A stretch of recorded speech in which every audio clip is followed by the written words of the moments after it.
साथियों, यदि मैं आपसे यह कहूं कि सीता जो थी वह लक्ष्मण की बहन थी, तो फिर लक्ष्मण जी की वह भौजाई कैसे बनी?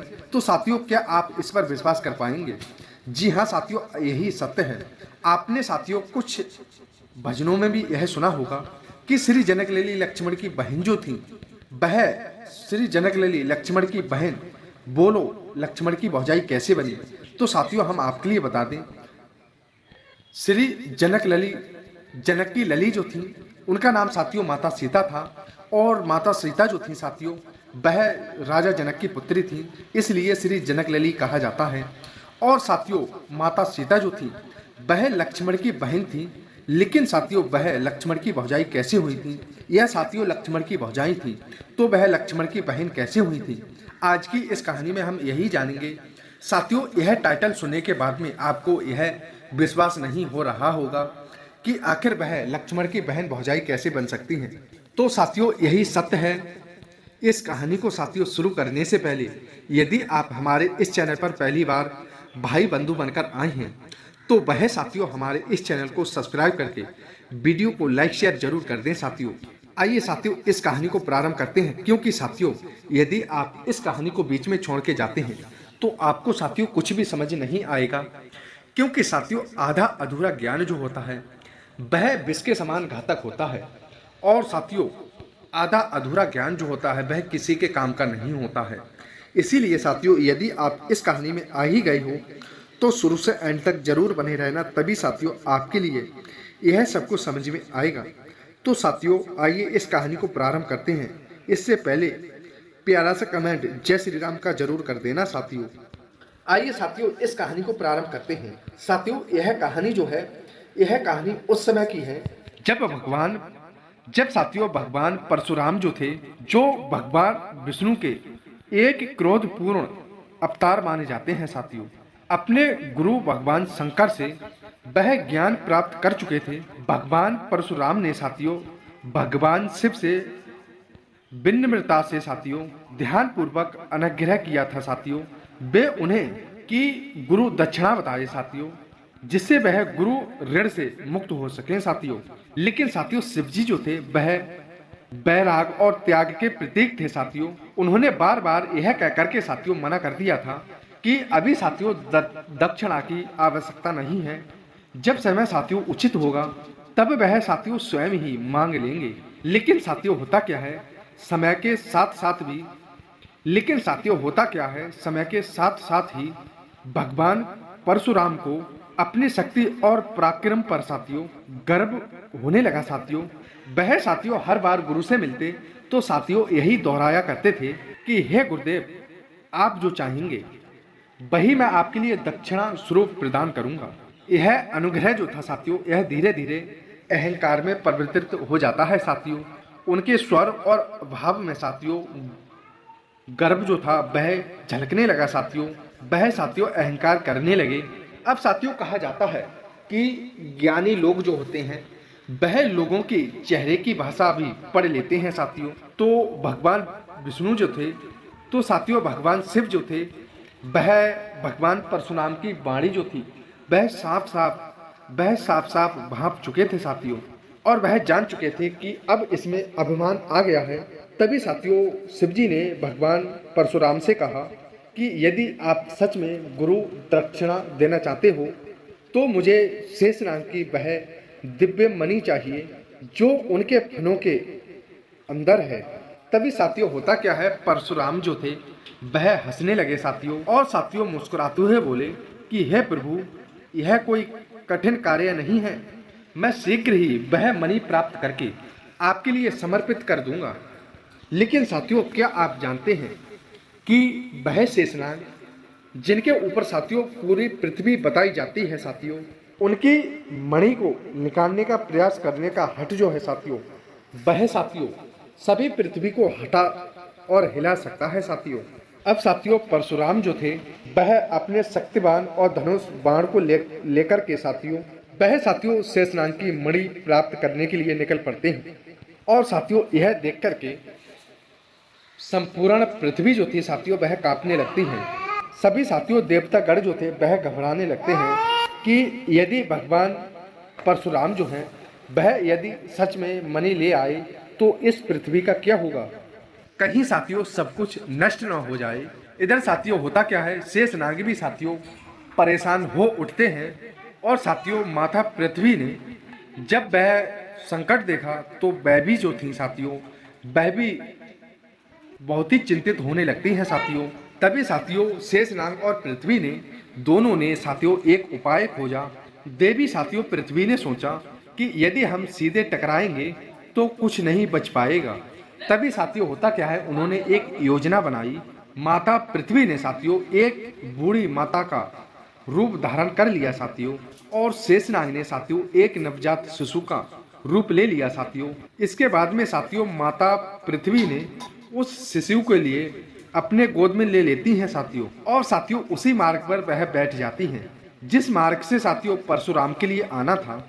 जब साथियों होता क्या है, भगवान परशुराम जो थे वह उसी रास्ते से गुजर रहे थे और उसी रास्ते पर वह नवजात एक बच्चा जो था और एक बूढ़ी स्त्री माँ जो थी वह उस नवजात शिशु के लिए गोद में लिए हुए साथियों बैठे हुए थी। तभी साथियों भगवान परशुराम ने देखा कि एक बूढ़ी माँ जो है वह गोद में एक रोता हुआ बच्चा लिए हुए बैठी हैं और वह बहुत ही रुदन कर रहा है, वह बहुत ही रो रहा है, वह बिल्कुल भी चुपने का नाम ही नहीं ले रहा है।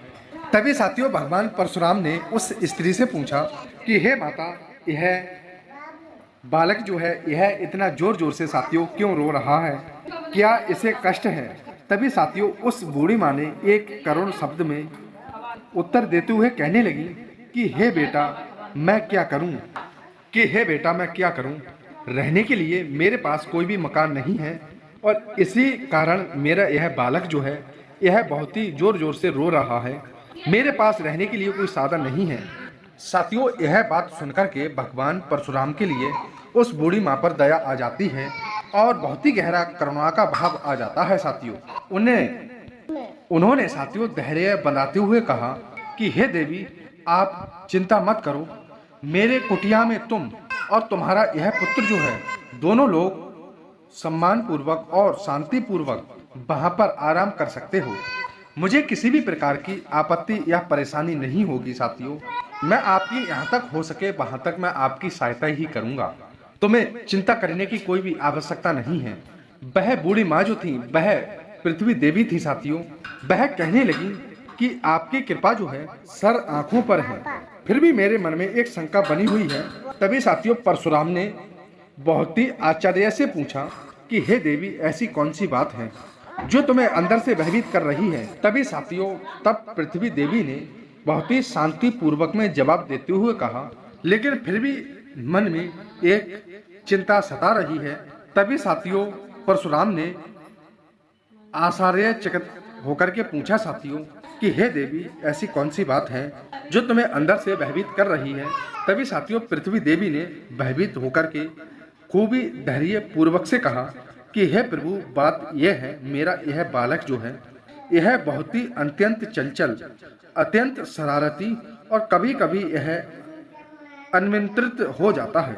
मुझे यह डर है कि यह यदि आपकी कुटिया में कोई तोड़ फोड़ करेगा या कोई वस्तु को नुकसान पहुंचा देगा तो आपको क्रोध आ सकता है, तो हो सकता है आप उसे क्रोध में आकर के कुछ दंड भी दे दें। तभी साथियों यह सुनकर के परशुराम कहने लगे कि हे देवी आप परेशान मत होना, यदि यह बालक मेरी कुटिया में कोई वस्तु तोड़ता भी है तो भी मैं वचन देता हूँ तो मैं उसे कोई भी कठोर व्यवहार नहीं करूँगा और ना ही उसे डांटूंगा, ना ही मैं कोई सी परिस्थिति में उस पर हाथ उठाऊंगा। इस वचन को सुनकर के साथियों पृथ्वी देवी जो थी वह विश्वास कर लेती हैं साथियों। फिर साथियों उसके बाद में वह पृथ्वी देवी जो थी और शेषनाग को लेते हुए वह उसी परशुराम की कुटिया पर पहुंच जाती हैं साथियों और परशुराम जो थे वह पुनः अपने कार्यों में लग जाते हैं साथियों। कुछ समय बाद साथियों जब देव ऋषि नारद जी जो थे वह साथियों परशुराम से मिलने के लिए पहुंचते हैं तो साथियों उन्होंने गंभीरता से कहा कि हे परशुराम की शेषनाग की मणि जो है वह इतनी सरलता से प्राप्त नहीं की जा सकती है। उन्हें परास्त करना यह कोई सहज कार्य नहीं है। तभी साथियों परशुराम कहने लगे कि हे शिव जी, ऐसा क्यों, क्या मार्ग है इसका? तभी साथियों शिव जी कहने लगे उत्तर देते हुए, तुम्हें पहले 10 दिशाओं पर विजय प्राप्त करनी होगी, उनके साथ युद्ध करना होगा और उनके धनुष बाण और अस्त्र शस्त्र छीन करके साथियों एक कुटिया में एकत्रित करने होंगे। जब तुम इस कार्य में यदि सफल हो जाते हो तभी तुम्हें शेष नाग की मणि प्राप्त हो सकती है। तभी साथियों नारद के कहे अनुसार परशुराम ने दिक्पालों के दिशा में प्रस्थान किया साथियों, और एक एक करके साथियों सभी दिक्पालों से युद्ध करके उनके अस्त्र शस्त्र अपने कुटिया में ले आते हैं साथियों। जब भी वह किसी राजा से युद्ध करा करते थे तो वह अस्त्र शस्त्र जो थे वह प्राप्त किया करते थे, वह अपने कुटिया में एकांत करके छुपा दिया करते थे साथियों। और साथियों वही शेषनाग जो थे एक बालक का रूप धारण किए हुए थे साथियों। यह साथियों सब भगवान की ही लीला थी। उन अस्त्रों के लिए साथियों वह चुपचाप तोड़ दिया करते थे। जब साथियों परशुराम जो थे वह वापस लौटा करते थे और अपने अस्त्रों के लिए टूटा हुआ पाते थे तो उन्हें साथियों बहुत ही तीव्र क्रोध आया करता था। लेकिन साथियों वह अपने वचनों से बंधे हुए थे और वह बालक पर कोई भी क्रोध नहीं जताया करते थे साथियों। यही कारण था कि परशुराम को शेषनाग की मणि प्राप्त करने के लिए साथियों 21 बार पृथ्वी से क्षत्रियों से नष्ट करना पड़ा था साथियों। क्षत्रियों को नष्ट करना पड़ा था साथियों, मगर तब भी साथियों वह सफल नहीं हुए थे। अब साथियों वही बालक जो थे जो शेषनाग के रूप थे साथियों, वह साथियों आगे चल के लक्ष्मण के रूप में प्रकट हो जाते हैं। जब साथियों परशुराम और लक्ष्मण का संवाद हो जाता है, आपस में एक दूसरे से मिलाप होता है साथियों, तो साथियों लक्ष्मण ने उस परशुराम को लिए पुरानी घटना साथियों याद दिलाई। उन्होंने साथियों कहा था, बहो धनु तोड़ी लड़का और कबर असर कीन गुसाई साथियों। अर्थात साथियों लक्ष्मण जी परशुराम से कहने लगे, आपका यह दास यह बालक जो है पहले भी यह कई एक धनुष तोड़ चुका है, कितनी बार अस्त्रों को भी कायम कर चुका है, तब आपने कभी भी क्रोध नहीं किया था, फिर आज आपके लिए एक धनुष पर इतना क्रोध क्यों आ गया है? अब साथियों उसी वीडियो के टाइटल पे आ जाते हैं कि आखिर लक्ष्मण की पत्नी की आखिर सीता जी लक्ष्मण की भाभी थी, तो साथियों वह बहन कैसे हुई थी, इसका रहस्य जो है वह उसी अद्भुत कथा में छुपा हुआ है साथियों। उस समय जब साथियों पृथ्वी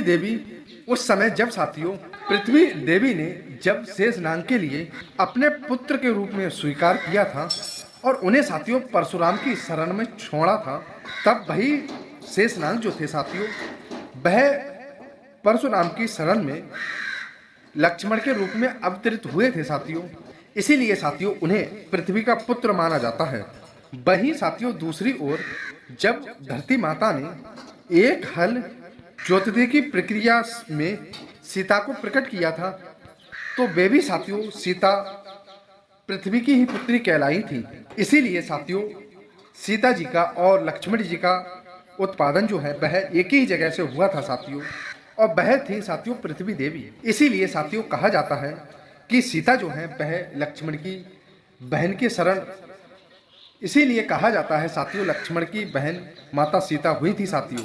और भगवान प्रभु श्री राम जो थे वह लक्ष्मण जी के बड़े भाई जो थे वह साथियों माता सीता से विवाह करते हैं, और इस रिश्ते से साथियों प्रभु श्री राम जो थे वह लक्ष्मण के भाई थे, और लक्ष्मण जी और साथियों राम जी जो थे वह माता सीता से विवाह करते हैं।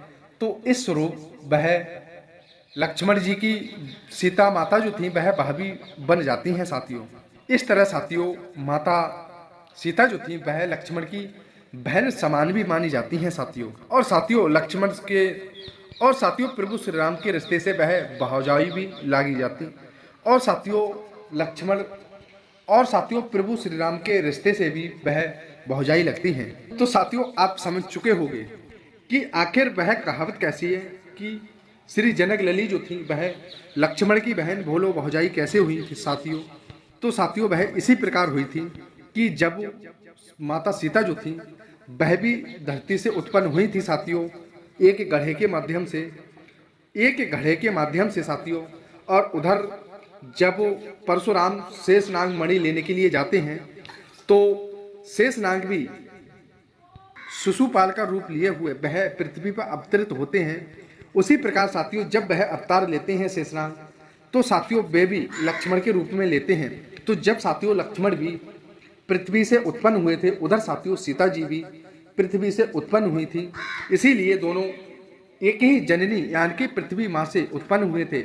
इसीलिए लक्ष्मण और सीता जी भाई बहन का, इसीलिए साथियों लक्ष्मण और सीता जी जो थे वह भाई बहन कहलाए थे। और साथियों जब माता सीता का विवाह प्रभु श्री राम से हुआ था, इधर साथियों होता क्या है, प्रभु श्री राम जो थे वह लक्ष्मण के भी भाई थे, और साथियों लक्ष्मण के भाई थे तो वह लक्ष्मण की भौजाई लगी थी साथियों सीता माता। तो साथियों उम्मीद करते हैं आपको यह कहानी बेहद पसंद आई होगी। यदि साथियों आपको यह कहानी बेहद पसंद आई हो तो अपने दोस्तों के साथ में शेयर जरूर करें, और साथ